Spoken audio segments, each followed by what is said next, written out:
Amén, buenos días. Y son buenos de verdad.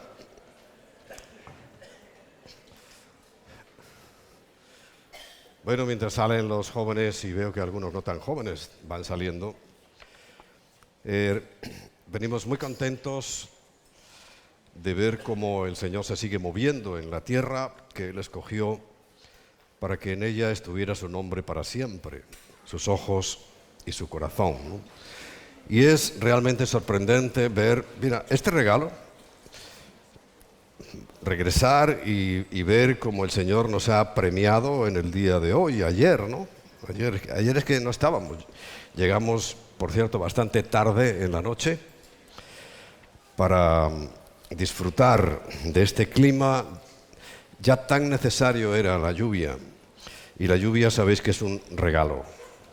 Y este regalo queremos agradecérselo al Señor porque Él es bueno. Amén. Bueno, la verdad que estar por aquellas tierras a mí por lo menos me pone a pensar muchísimo sobre todas las cosas que han de suceder, ¿no? Y es muy significativo.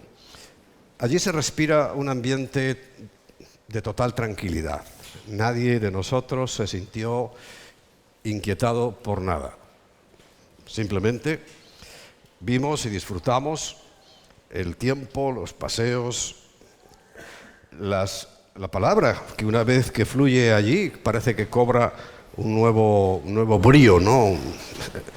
La misma palabra, pero al estar en los lugares pues donde se pronunció, siempre tiene su cosa especial. Repito, la palabra es para tenerla contigo, en tu casa, en todas partes, pero siempre hay algo especial. Aprovecho para invitaros para poder compartir ese tiempo especial en la próxima ocasión. No sabemos bien cuándo será.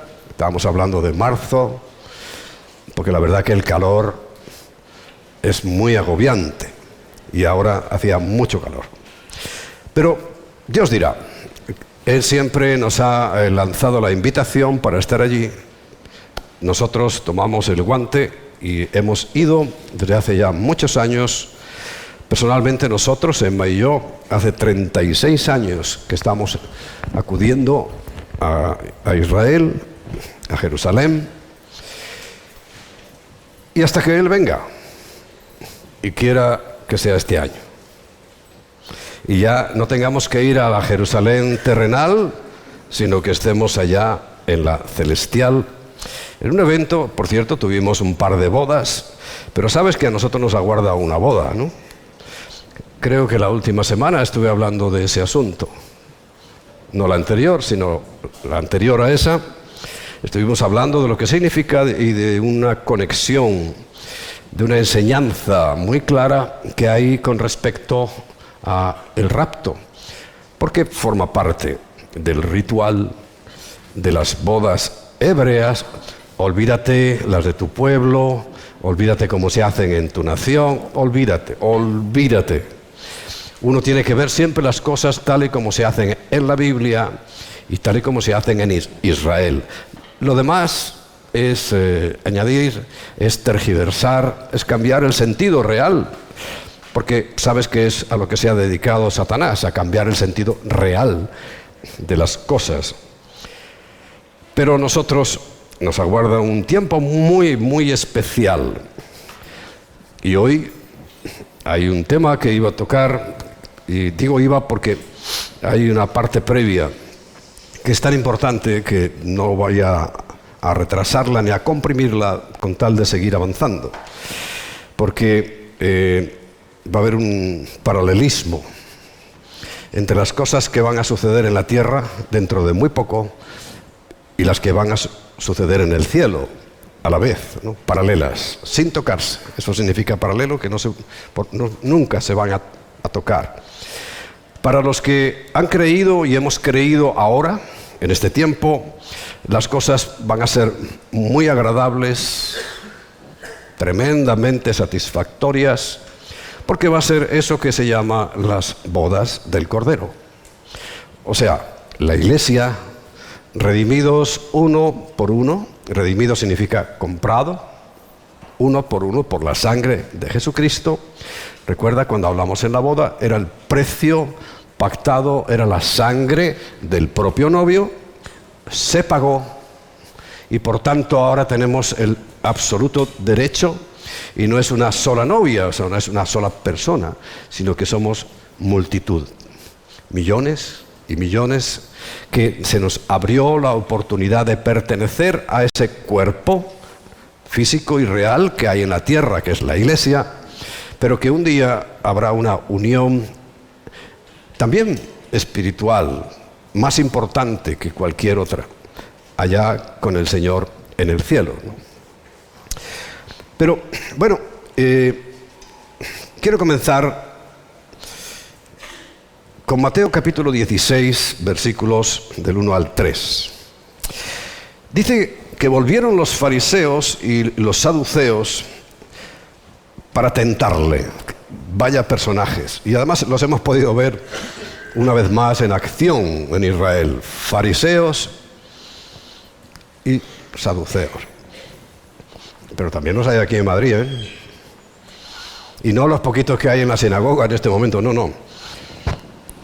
Porque esto lo que nos está diciendo es una actitud religiosa, peligrosa, que está circulando por toda la iglesia del Señor, por la novia, trayéndole una gravísima enfermedad, de muerte, diría yo, de muerte, como no se le ponga solución. Pero bueno, volvieron, dice, fariseos y saduceos para tentarle y le pidieron que les mostrase señal del cielo.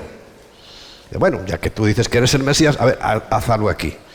Que caiga, yo qué sé, un meteorito, como uno que cayó ahora cerca de Turquía, ¿no? Nos debió pasar rozando, porque anoche veníamos nosotros, más o menos a la hora en que por Turquía cayó el meteorito ese. Bueno.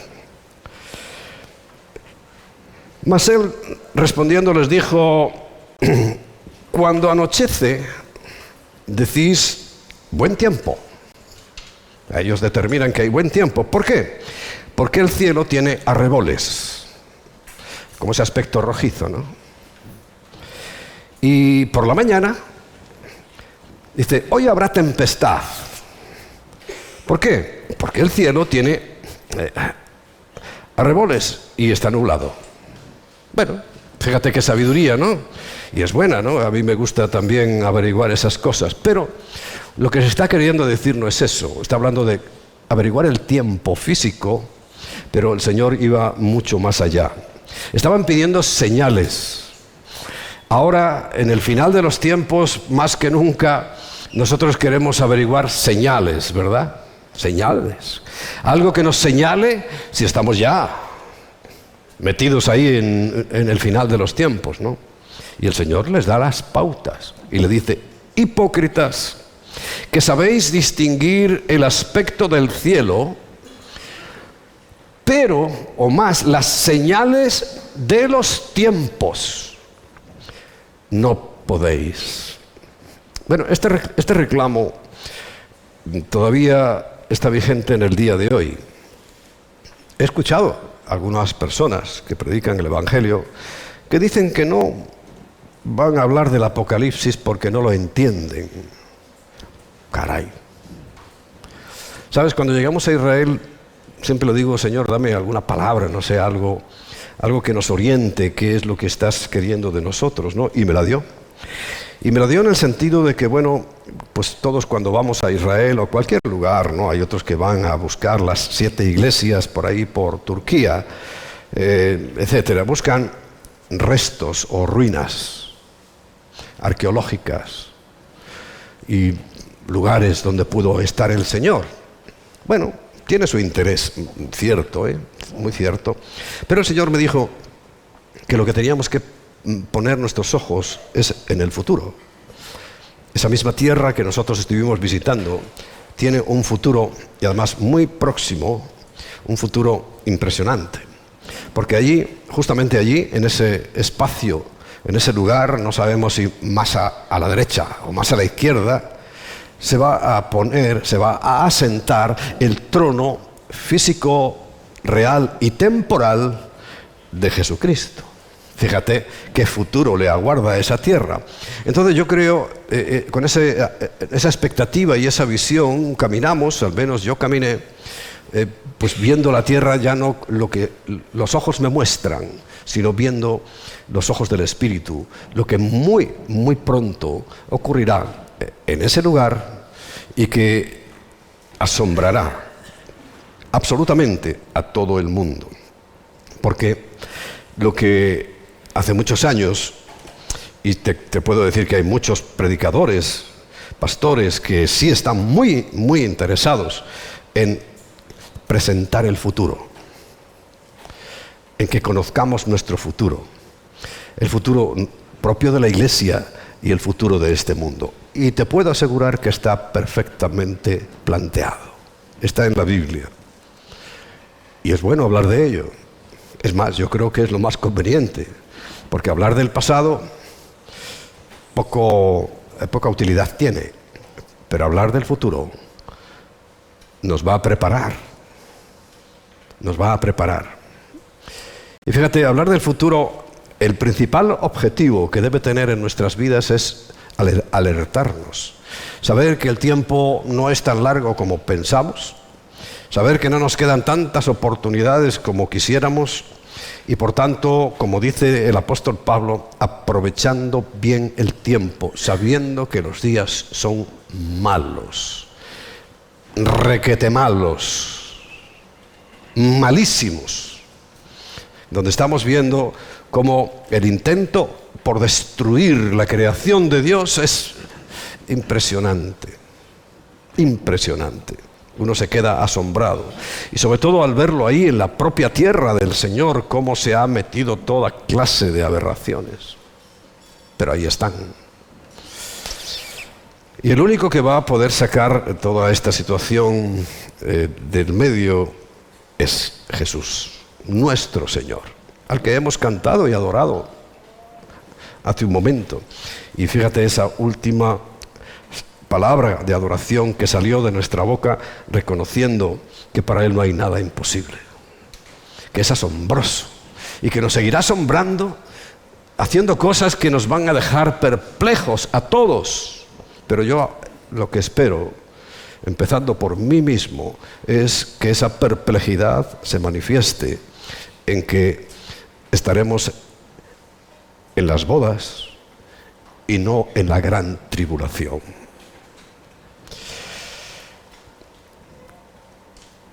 En el libro del Apocalipsis, que es el libro que muchos le dan vueltas y más vueltas y que no quieren tocar, sin embargo, al tocarlo, trae esperanza, porque una de las cosas que nosotros sabemos que tenemos que hacer, si estamos alertados del tiempo final, es compartir nuestra fe. Es lo que comúnmente le llamamos evangelizar, compartir nuestra fe. Y yo creo, y si vamos a irlo viendo, no es tan difícil, no da tanto miedo el libro del Apocalipsis, porque leyéndolo con cuidado, con atención, pues vamos a encontrar que sí hay mucha sabiduría. Es que el Señor lo dio para este tiempo.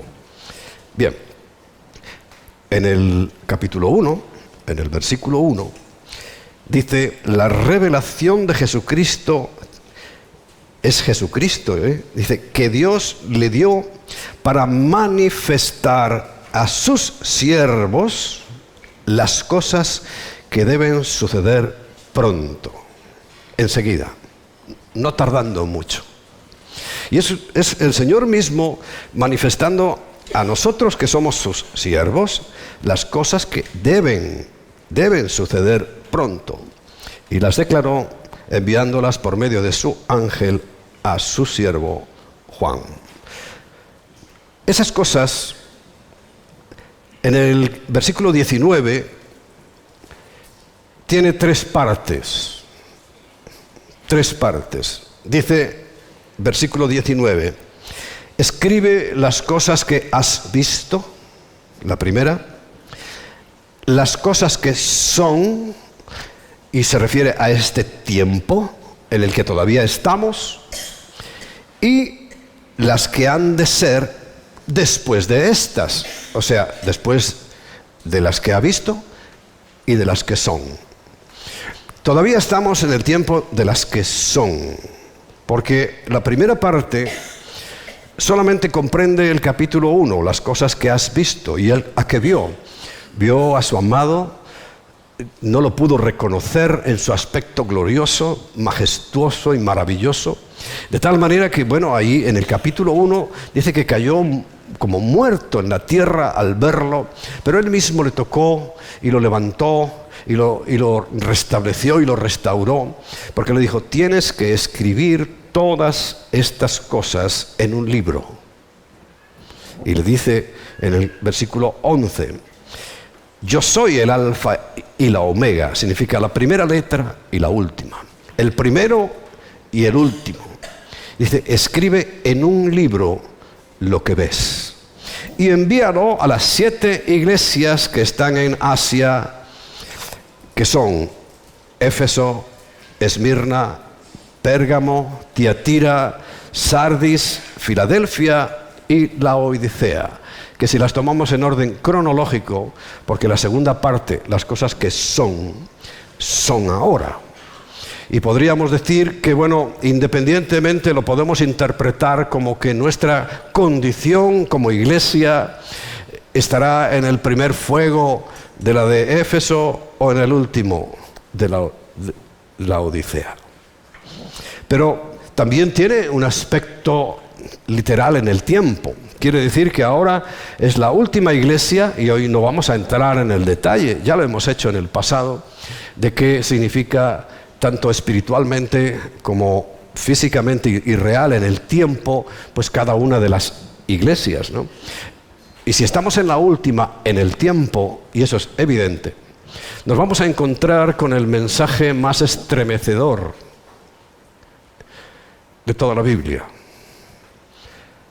Algo que hemos usado durante años, un versículo, una frase del Señor, que recuerda, le está diciendo: escribe bien todo lo que voy a decir, porque te voy a mostrar, y en este caso es el futuro inmediato y presente de la iglesia, las cosas que son. Y dentro de las cosas que son, repito, está ese mensaje aterrador en que el Señor Jesucristo, al cual nombran multitudes, solamente los nombran multitudes, tiene que decir, finalizando la revelación de las cosas que son: he aquí, estoy en la calle, a la puerta de la iglesia, de su iglesia, está a la puerta, está por fuera de la puerta, y llamo para ver si alguno de los que está dentro me oye, me abre su corazón, porque yo quiero entrar en él. ¡Qué dramática situación! Y este es el papel y esta es la situación que tenemos hoy en día. Hay muchas iglesias, hay muchas personas que se autodenominan cristianos. Sin embargo, el mensaje para la iglesia actual, las cosas que son, es: estoy a la puerta y llamo para ver si alguien me oye, abre su corazón, y yo entonces voy a entrar en él, en esa persona, no en la iglesia, la cual ya da por perdida.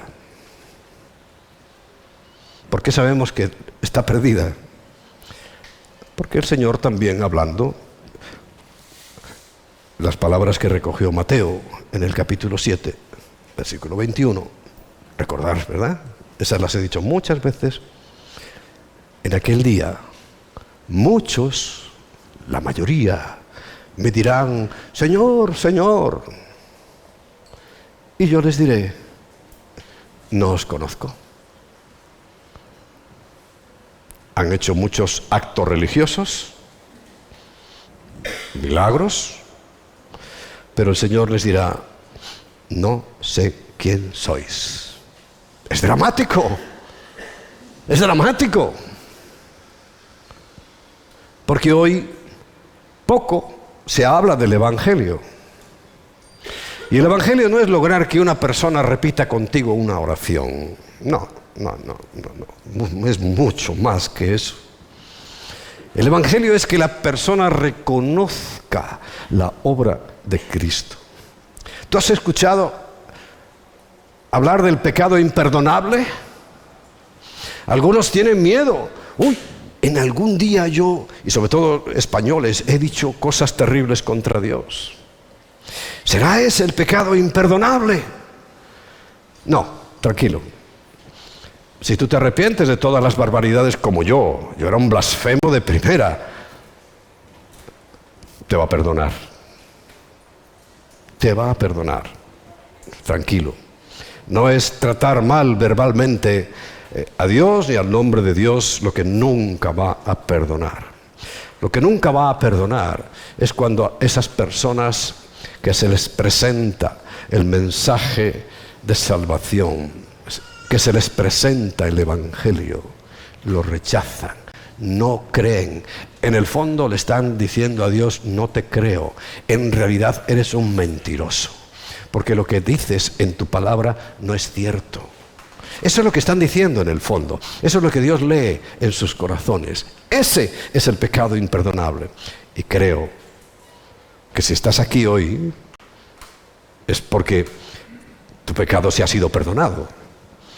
Y no tienes el imperdonable de rechazar directamente la salvación gratuita que Dios te da. Creo. Porque recuerda, Él dice que está a la puerta y está llamando. Está llamando para que en su iglesia aquel que le oiga reaccione y pueda salvarlo. Porque hay fariseos y hay saduceos en las iglesias, están llenas, hoy en día están llenas. Y además de los herodianos, de mundanalidad, absolutamente llenas. La iglesia está llena de religiosidad, que significa el fariseísmo. Los saduceos significa el humanismo. La iglesia está llena de humanismo. Muchas cosas las haces por humanismo, creyendo que eso le agrada a Dios, y te puedo asegurar que no.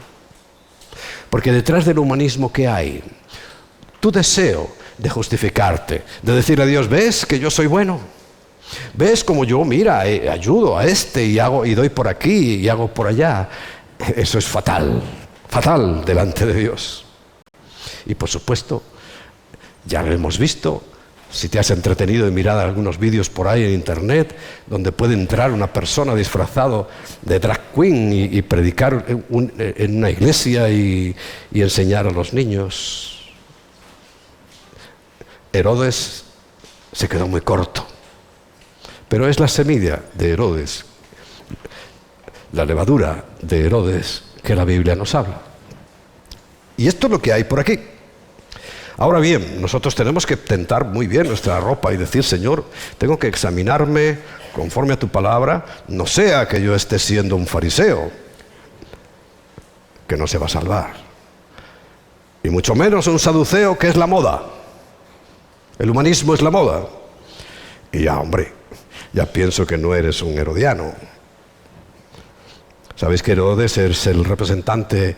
Si tuvieran que buscar un santo, San Herodes, el santo de los pederastas, porque la famosa Herodías era, la niña esa era una niña real, que por tal de meterla en su cama, mató a Juan el Bautista.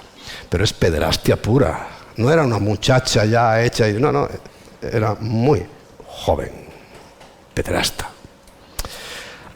Por cierto, que es lo que va avanzando y tomando posiciones cada vez más firmes.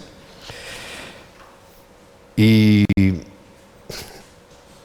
la iglesia dormida, mirando para otro lado. Y las cosas que han de ser después de estas, ¿qué son? en el capítulo 4,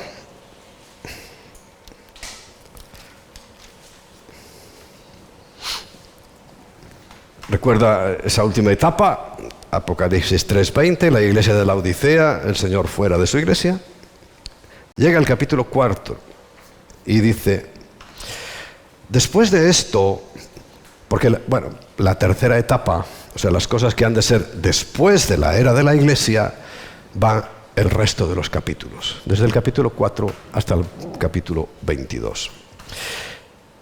Después de esto, ¿de qué? Está viendo las iglesias, está viendo la etapa de la última iglesia. Después de eso, mire, y he aquí una puerta abierta en el cielo.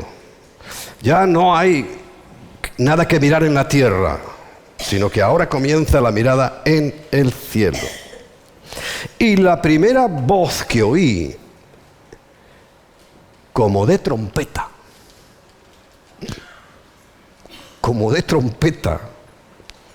hablando conmigo, dijo, sube acá.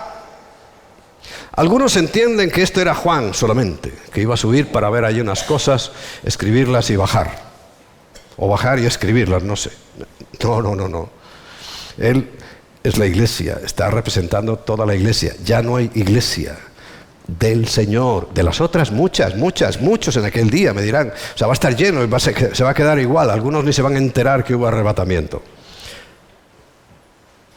Pero dice, después de estas cosas, dice, oí una voz como de trompeta hablando conmigo y me dijo, sube acá. Y ahí cambia totalmente el panorama y empieza, y te mostraré las cosas que sucederán después de estas. Volvamos a la gramática, que a veces nos juega malas pasadas. Las más próximas, y estas entonces se refiere a las de la iglesia, a las cosas que son hasta el día de hoy. Hasta el día de hoy todo el mundo va a tener la oportunidad de cambiar su panorama. Pero sabemos muy bien que llegará un día, el Señor dice, escuchadme mientras pueda ser oído. Y el tiempo de gracia se está acabando. Y muchos lo están desperdiciando, creyendo, un año más, yo qué sé, o ni siquiera va a venir. Y es un engaño de Satanás. Perder esa esperanza es perder la vida cristiana.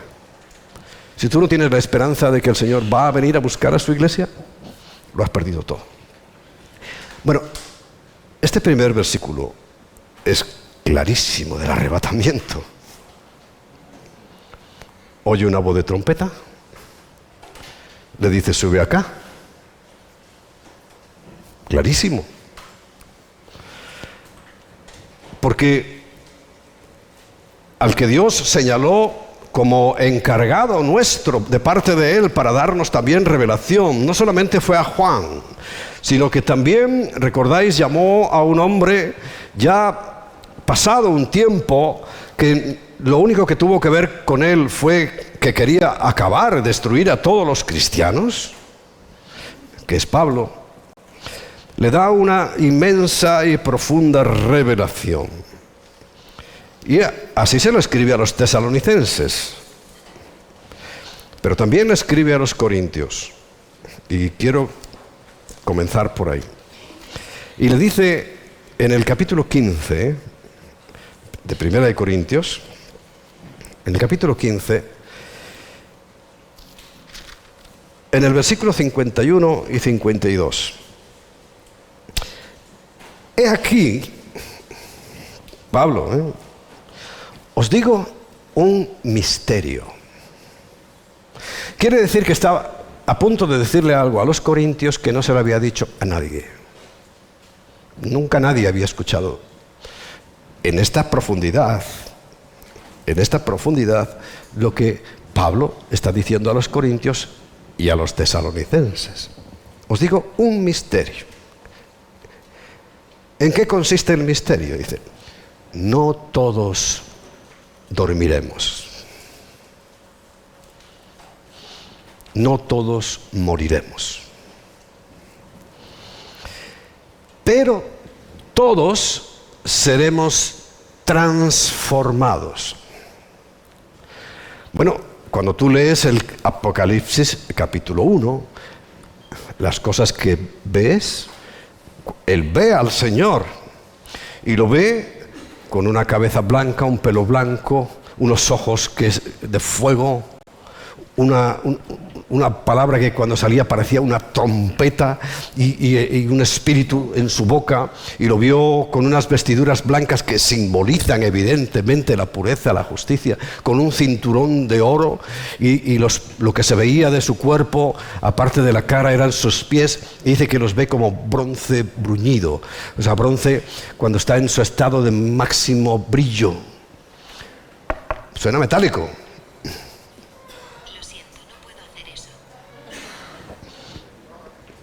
Ahí tienes, tampoco sabe de Apocalipsis mi reloj.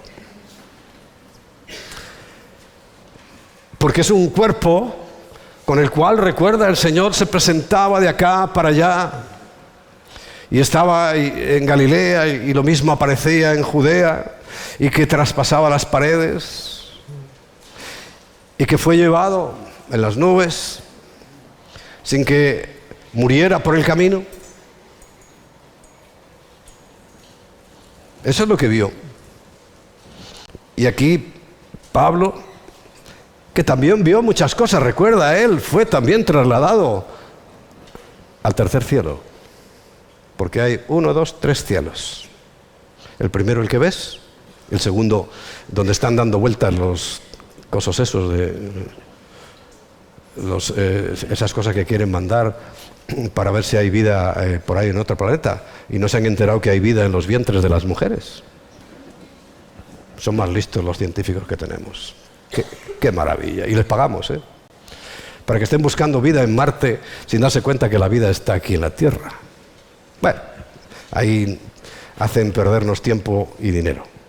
Cosas muy lamentables. Bueno, pero todos seremos transformados, porque es necesario. Ya lo veremos. Dice, en un momento, en un abrir y cerrar de ojos, a la final trompeta. ¿Recuerda lo que estábamos leyendo en el Apocalipsis? Oí una voz como de trompeta. A la final trompeta, porque insiste, porque se tocará la trompeta. No es una figura simplemente literaria, no, se tocará la trompeta. Y dice que los muertos serán resucitados incorruptibles, y nosotros, Pablo pensaba estar ahí, ¿no? Y nosotros seremos transformados, cambiados de forma física. Tal vez nuestros pies también serán refulgentes como bronce bruñido. Las posibilidades son bastantes. Y solo veía los pies y el resto, no sé. Yo le pregunto al Señor, ¿cómo es tu aspecto?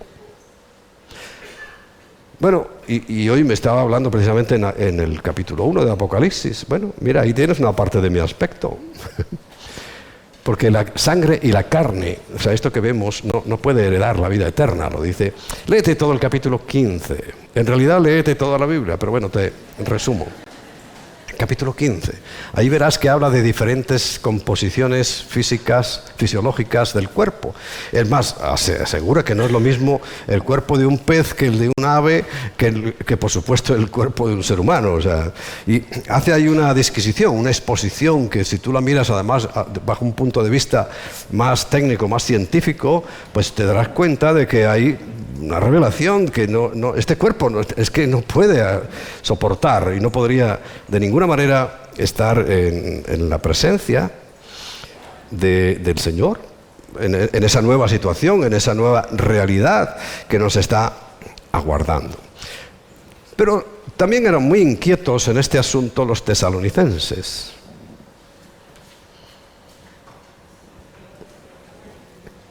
Por eso Pablo les escribe 2 cartas. La verdad que en la segunda se crea un punto de confusión que algunos no acaban de entender y lo toman de una manera que no es correcta, pero hoy no voy a entrar en eso porque no quiero salirme del tema. El caso es que en el capítulo 4 de la primera carta que él escribe de Pablo a los tesalonicenses, se ve que no les había llegado la que escribió a los corintios. Ahora ya sabes, bueno, todo esto son la colección de las cartas, pero que la enviaba a una iglesia y a otra, y luego se juntaron todas y dieron lugar a esto que conocemos como Nuevo Testamento.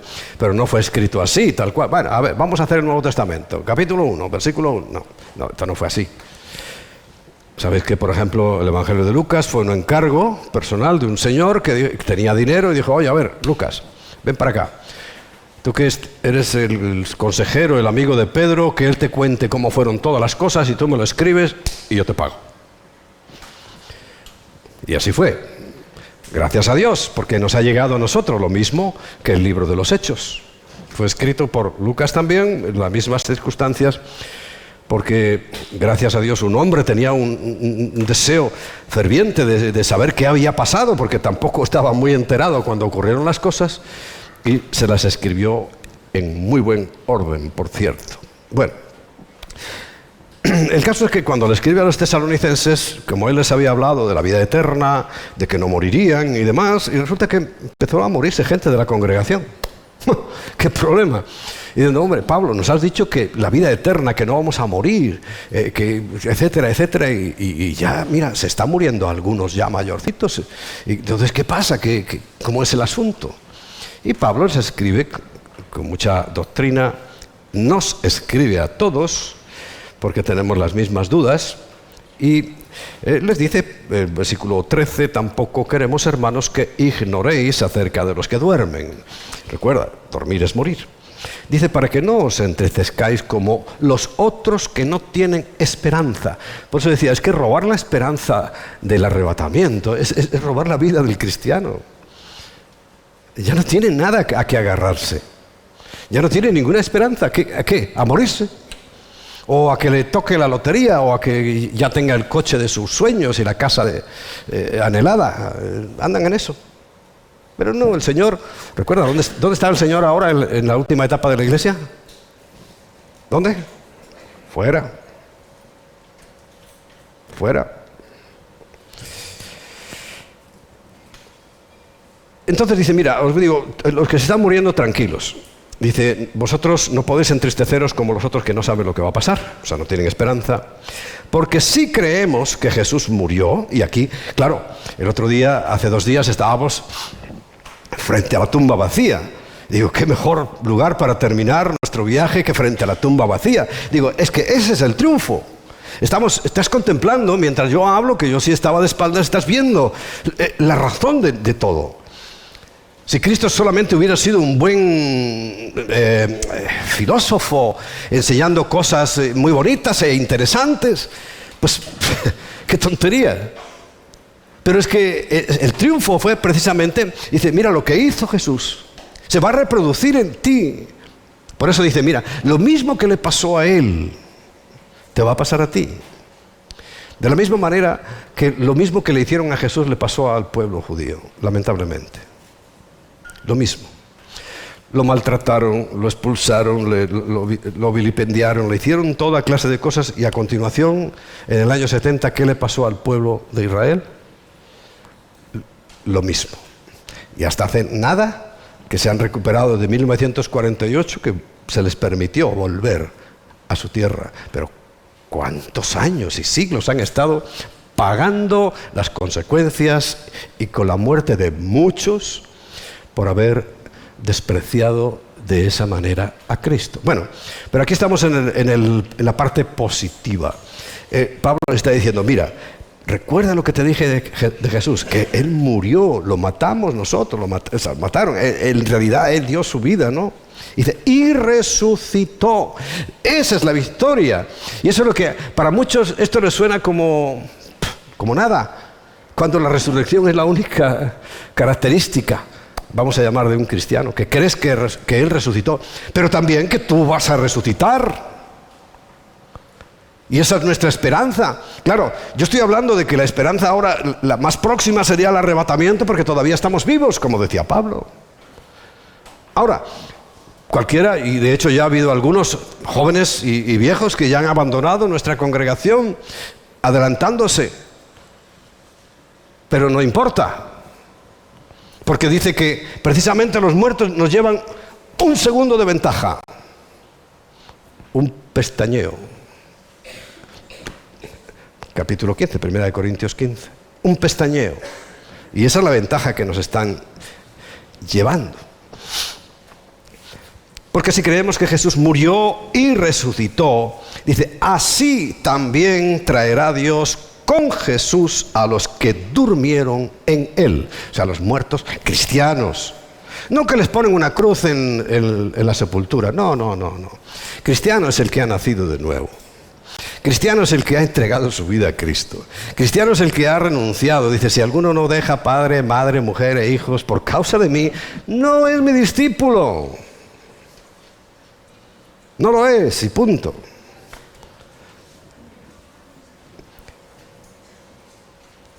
Y todos los que durmimos en Él, durmieron o nos arrebata, porque es lo que va a decir ahora. Dice, y vuelve a decir, por lo cual os decimos esto en palabra del Señor. Esto no es una opinión de Pablo o una interpretación teológica de Pablo. No. Os decimos esto, y además lo dicen plural, porque ¿quién lo está diciendo? El Espíritu Santo y Él. Os decimos esto en palabra del Señor. Y hago énfasis porque hay gente que no se lo cree. Ese es el pecado imperdonable. No creerle a Dios. Ese sí es el pecado imperdonable. No que un día que se te escapara como decimos en España, tantas cosas. No. Eso no. Este sí. Ese sí es imperdonable. Tomar a Dios por mentiroso. Lo peor que puede uno hacer. Y dice, el Señor nos está diciendo que nosotros que vivimos, claro, Pablo se murió hace 2000 años, pero nosotros todavía estamos vivos, ¿no? Está bien, pellízcale al de al lado a ver si está vivo. Estás vivo, ¿no? Por eso estas palabras son vigentes hoy para ti. Que habremos quedado hasta la venida del Señor. Dice, no precederemos a los que durmieron. O sea, no vamos a ir delante en este evento, en esta cosa que nos va a contar. Porque el Señor mismo,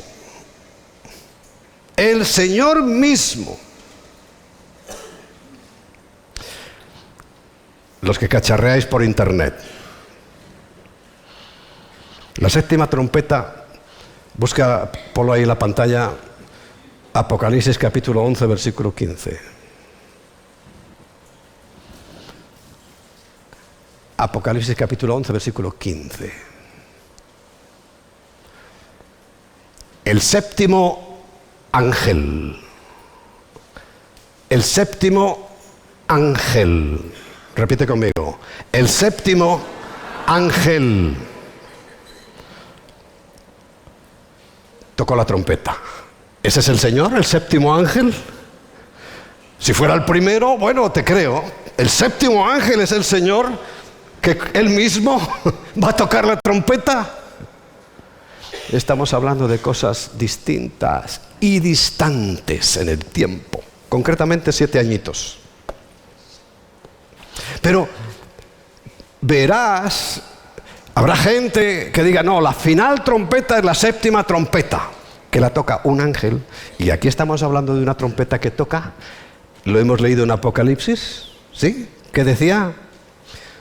Oí detrás de mí una voz tan fuerte que parecía una trompeta. Y sigue leyendo el capítulo y verás que era el Señor mismo. Y aquí está diciendo, porque el Señor mismo, personalmente, ningún ángel, ningún delegado, no, Él mismo, personalmente, con voz de mando, con voz de arcángel y con trompeta de Dios, descenderá del cielo y los muertos en Cristo resucitarán primero. A los corintios les aclara que en un abrir y cerrar de ojos luego nosotros, los que vivimos, los que hayamos quedado, seremos arrebatados juntamente con ellos. O sea, es que en el segundo hace chum, chum, y estamos ahí. ¿Y estamos en dónde? En las nubes. Porque dice, los muertos resucitarán primero, dice, luego nosotros los que vivamos, los que hayamos quedado, seremos arrebatados juntamente con ellos en las nubes. No es el tercer cielo. Y además no habla de que el Señor viene a la tierra, viene a las nubes. Y hombre, en la segunda venida está clarísimo. Échate un repaso a Zacarías capítulos del 12 al 14 y verás lo que va a pasar cuando venga por segunda vez. El monte de los olivos se despedazará, se partirá, saldrá un río al oriente y al occidente, todo ojo le verá, habrá un estruendo impresionante. Y aquí lo que está diciendo es que viene en las nubes del primer cielo, o sea, descenderá hasta ese punto. Pero claro, hasta ese punto nosotros no podríamos subir si no somos transformados. Y los muertos podrían irse en el espíritu y en el alma, pero no, está hablando de cuerpo. Recuerda, cuando el Señor resucita, ¿qué le mostraba a los discípulos? Un cuerpo. Un cuerpo. Recuerda las cosas que has visto, Apocalipsis 1, 19. ¿Y qué es lo que ha visto? Un cuerpo asombroso. Tan asombroso que él, siendo un hombre espiritual y un hombre entregado a la oración, al ayuno, preso en una isla, hace ¡bum!, se cae. Por cierto, para adelante, no para atrás. Para atrás los cristianos no se caen. No. Para adelante. Postrado. Y vio un cuerpo. Por tanto, estamos hablando de algo físico, pero en otra dimensión, por supuesto. Porque la sangre y la carne, esto no puede heredar la vida eterna. Y sigue diciendo, para recibir al Señor en el aire. No es la segunda venida. Para que nosotros, y te retrotraigo a 2 semanas atrás, la novia sale a recibir al novio que anuncia clarísimamente que viene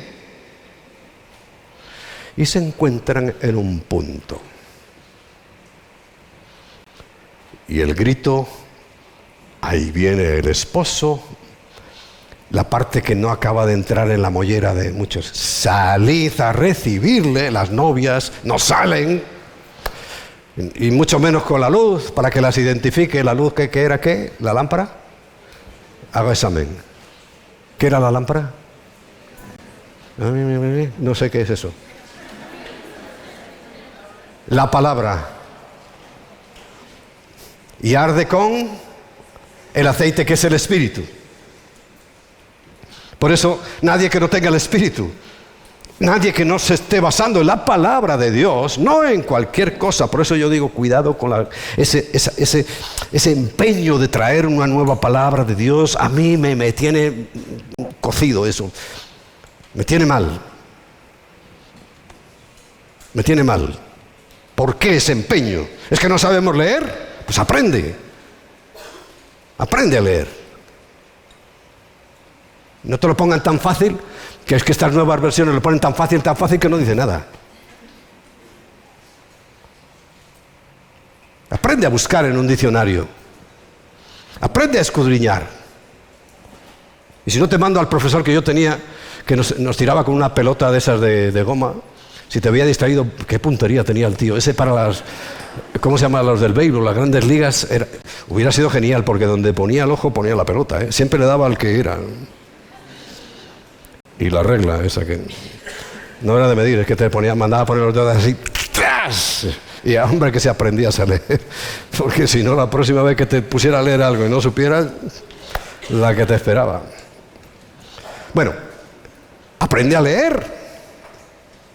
No te lo den todo tan masticadito, que es que ya te digo, lo ponen tan fácil, que cuando vas a ver, dices, pero ¿y esto qué tiene que ver con el texto?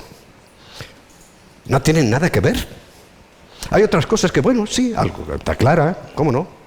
Bueno, puedes hacer ese ejercicio, pero cuando tú ves que difieren diametralmente de lo que está escrito, pues hombre, hay algo raro. Ahora, cuando te aclara, porque a lo mejor hay una palabra que no entiendes, pero tú tienes que ir al diccionario para ver si eso que han traducido entra dentro de las definiciones de la palabra, que a veces es que ni se parece. Bueno,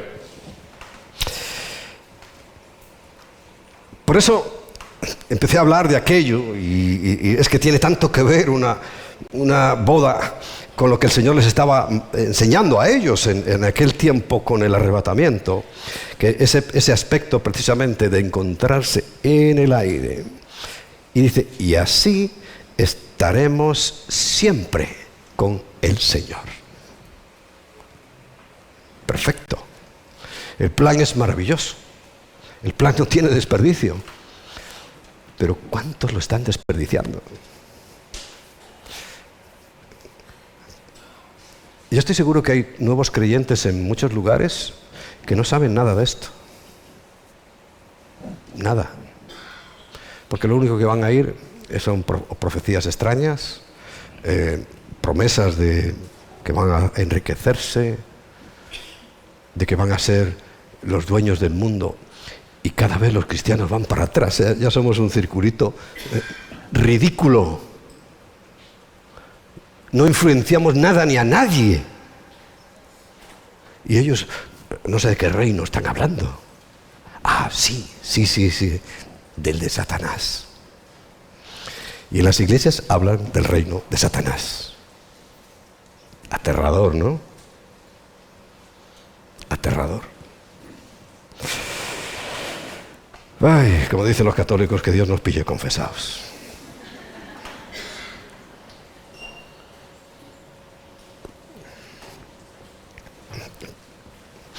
Porque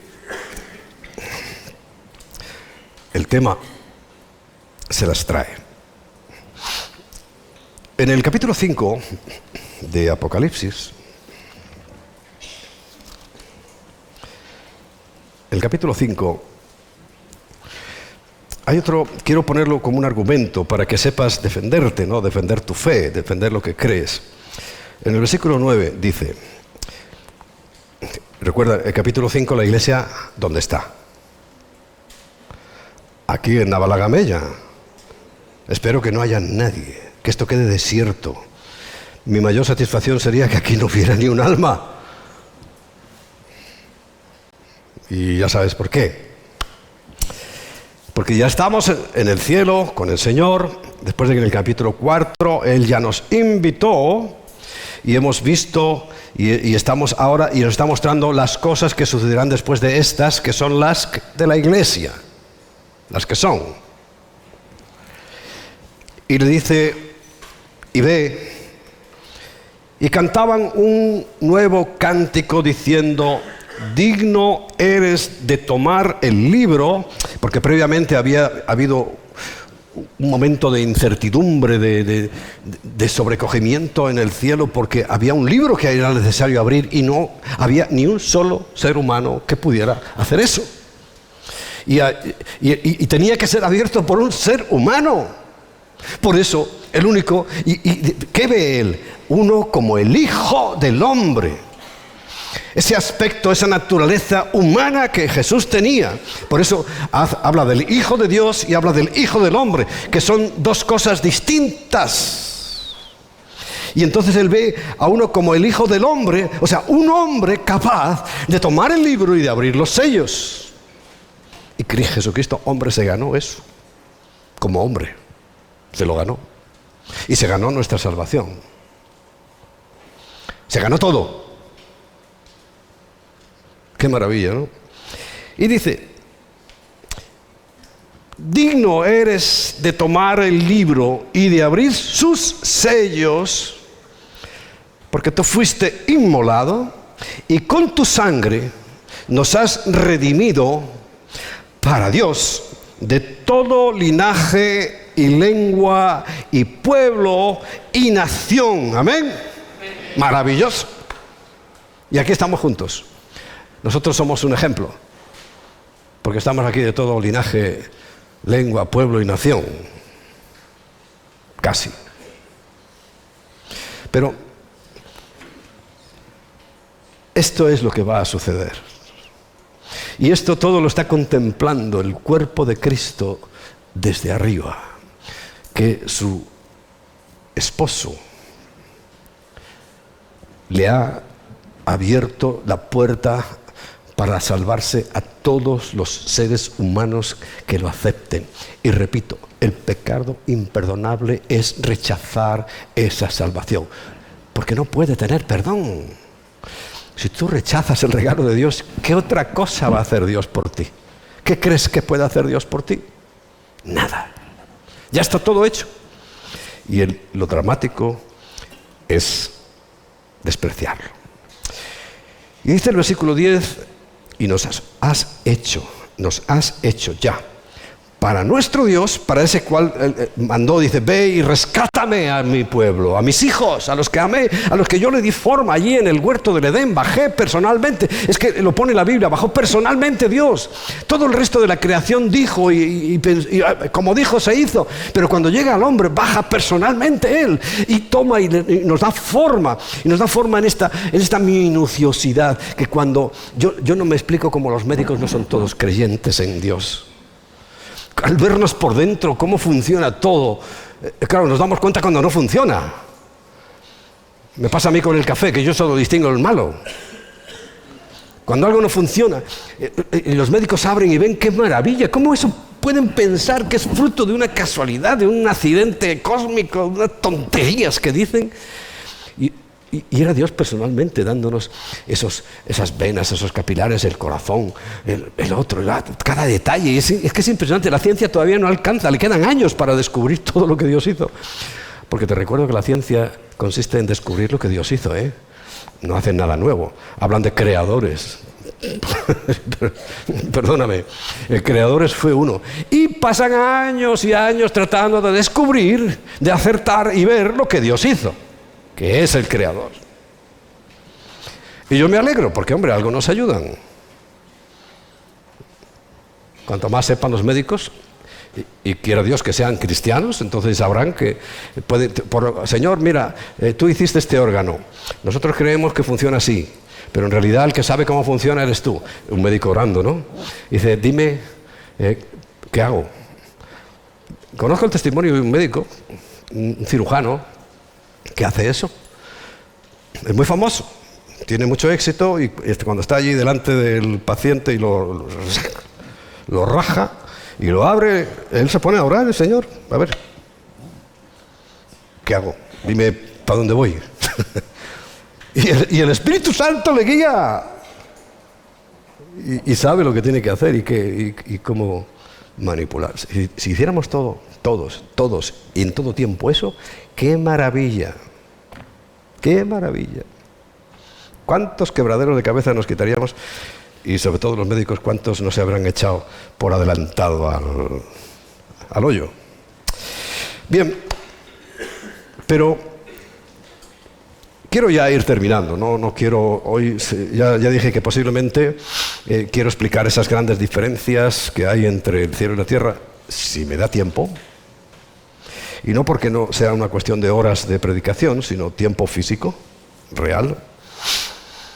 Porque hay unas similitudes que siempre... lo del versículo 9, Apocalipsis 5:9, demuestra claramente que no se está abriendo ningún sello ahora, porque hay gente que dice que ya se están abriendo no sé cuántos sellos, y estamos en no sé cuál sello. Mentira. Mientras la iglesia esté aquí, no se abre ningún sello de nada. Cuando estemos allí, cuando veamos con nuestros ojos que el Señor toma ese libro, y lo tenemos que ver porque lo está diciendo, lo vamos a ver, y en el momento que lo tome empieza a romper los sellos, y ahí sí vienen los sellos, las copas y todas esas cosas terribles. Bien.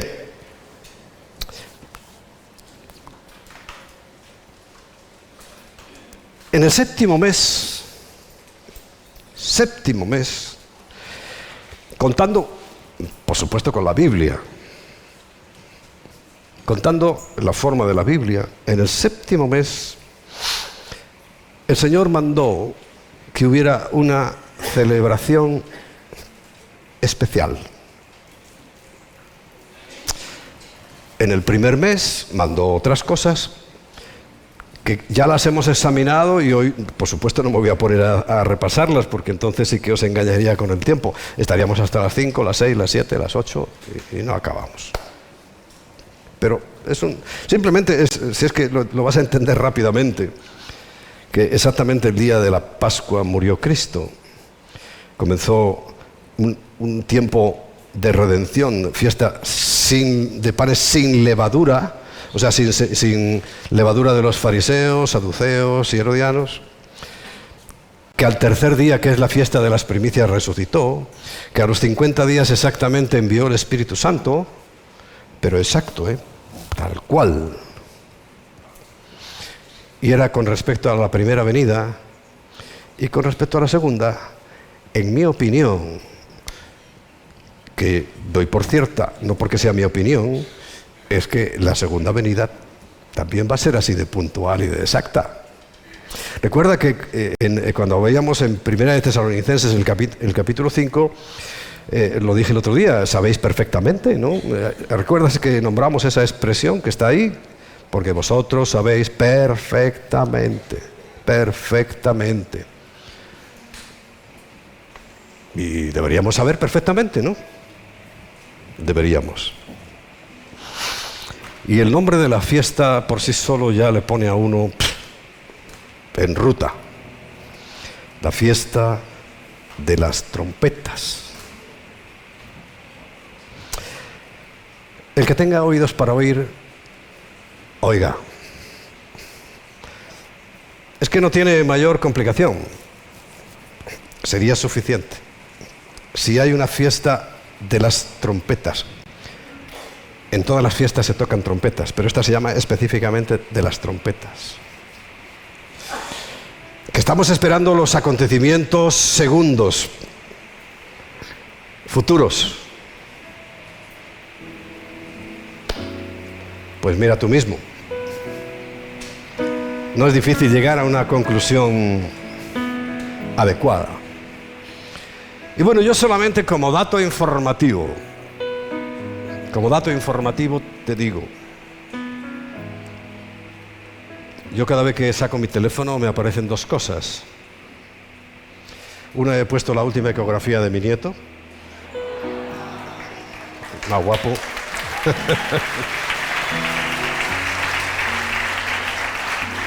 Y otra, que hoy es día 17 del mes de Elul, que traducido a nuestro lenguaje es el sexto mes.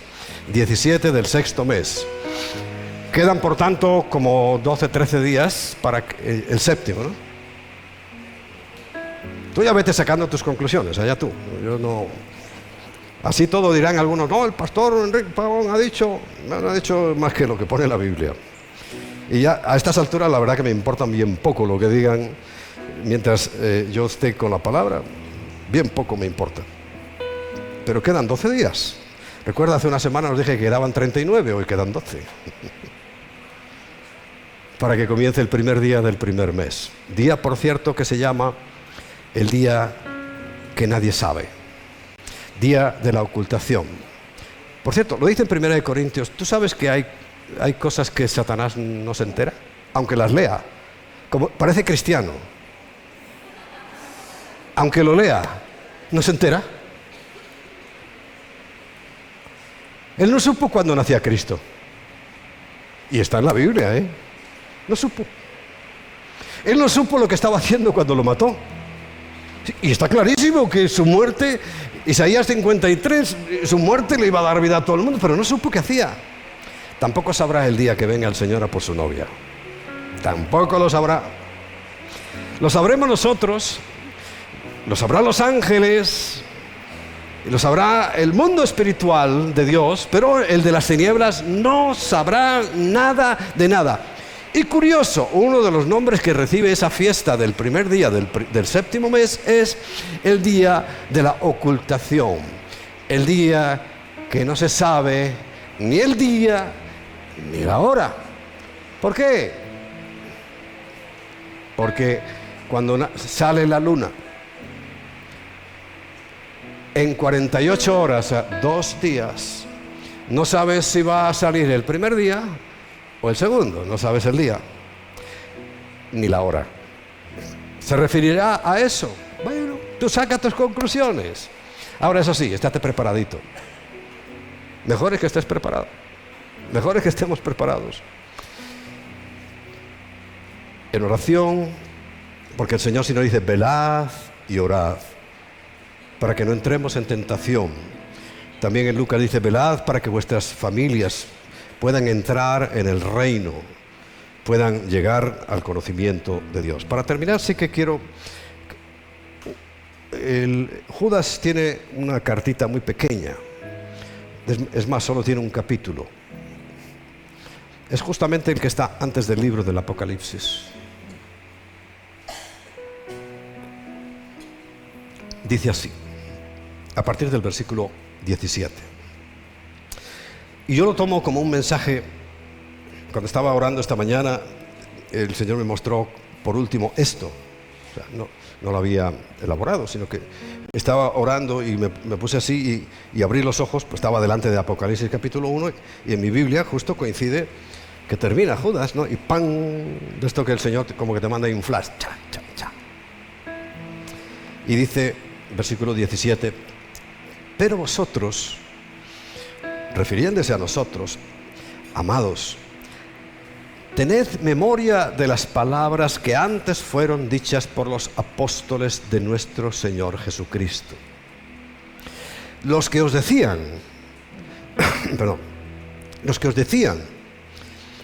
en el postrer tiempo, o sea, en el último tiempo, habrá burladores. También Pablo se lo dice a Timoteo. Dice, habrá burladores. ¿Sabes quién son los burladores? Los que tergiversan, manipulan el evento más espectacular, glorioso y esperado, y el primero que va a haber, que es el arrebatamiento de la iglesia. Habrá burladores que andarán según sus malvados deseos. Estos son los que causan divisiones. Por eso estamos tan divididos.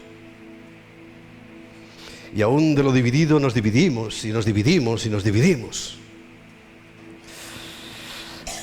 Los sensuales, o sea, solo viven por las sensaciones. Qué curioso, en este tiempo lo que importa es lo que sientas, cómo te sientas. Curioso, ¿eh? Y en la iglesia también. Que no tienen el Espíritu, porque el Espíritu tiene que hablarle a todos lo mismo. Pero vosotros, amados, edificándoos sobre vuestra santísima fe, o sea, lo que dice la palabra, orando en el Espíritu, no dice con el Espíritu, en el Espíritu, dice, conservaos en el amor de Dios, esperando la misericordia de nuestro Señor Jesucristo para vida eterna. Maravilloso. Y bueno, versículo 22 y 23 es muy importante. A algunos que dudan, convencedlos. Quiera Dios, bueno, vosotros y los que están viendo por la pantalla, si alguno está dudando, yo quisiera que te hubieras convencido, no de mis palabras, porque yo no he hecho más que leer la Biblia. Bueno, si algunos que dudan, el Señor me dice a través de Judas, convéncelo. Convéncelo. Es lo que he tratado de hacer esta mañana. Afirmar en el corazón de los que ya estáis ciertos y firmes. Y al que duda, tengo que convencerte. a otros salvad. La salvación es de Cristo, pero si yo no le hablo, ¿cómo se va a enterar? Hombre, Dios es bueno, le puede venir un sueño que está ocurriendo, le puede venir cualquier circunstancia, pero dice, a otros salvad, arrebatándolos del fuego. Es que viene el fuego del infierno. Y de otros, y espero que no me toque esta parte porque es muy dura, tened misericordia con temor, aborreciendo aún las ropas contaminadas por su carne. O sea, de otros diciéndole, has perdido toda oportunidad, has blasfemado contra el nombre de Dios, llamándole mentiroso. Bien, vamos a ponernos en pie.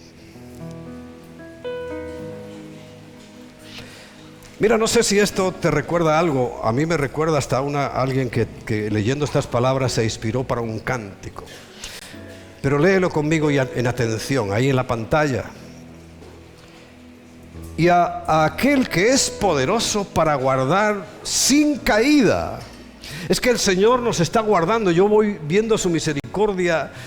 Cada día es una maravilla. Y aquel que es poderoso para guardaros sin caída y presentaros sin mancha delante de su gloria con gran alegría, porque es un gozo. Hablaré, si nos da tiempo, la semana próxima de una de las cosas que va a pasar en el cielo, es que nos va a presentar a la novia aquí, a la iglesia. Va a llegar, mira Padre, esta es la iglesia, aquí la tienes. Y va a ser un momento de enorme alegría, indescriptible alegría. Dice, al único y sabio Dios nuestro Salvador sea gloria y majestad, imperio, potencia, ahora y por los siglos de los siglos. Y todos decimos amén. Aleluya. A ti, Señor.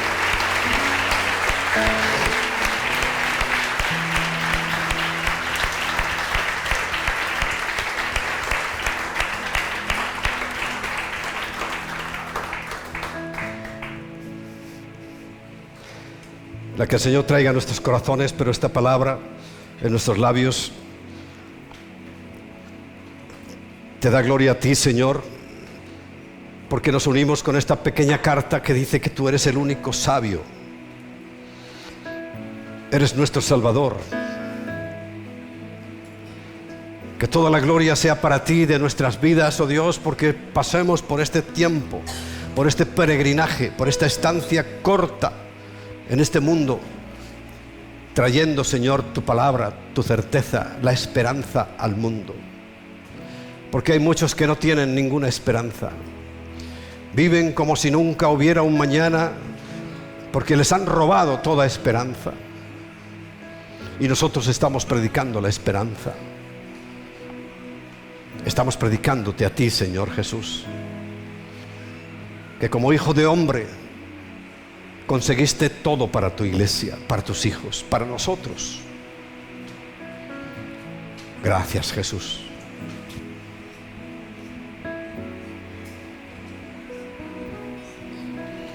Rey de reyes, admirable, eres el